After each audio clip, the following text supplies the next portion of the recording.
ডিম কষা কার না পছন্দ, আর সেটা যদি হয় একেবারে ধাবা স্টাইলে মশলা কষিয়ে, তাহলে তো কোনো কথাই নেই। না চলুন আজ আপনাদের সাথে শেয়ার করি পারফেক্ট ডিম কষার রেসিপি। প্রথমে গরম জলে নুন দিয়ে একে একে ডিমগুলোকে সিদ্ধ করতে বসিয়ে দেবো, আর তারই ফাঁকে ঝটপট কেটে নেব আলু, পেঁয়াজ, আদা, রসুন আর টমেটো।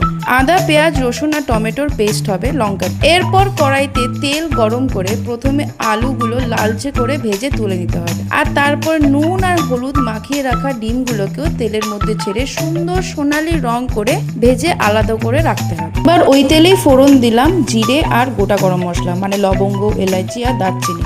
তোমরা গোলমরিচও দিতে পারো। এরপর দেব পেঁয়াজ কুচি। পেঁয়াজটাকে ভালো করে নেড়ে চেড়ে একদম সুন্দর একটা বেরেস্তা বানিয়ে নিতে হবে।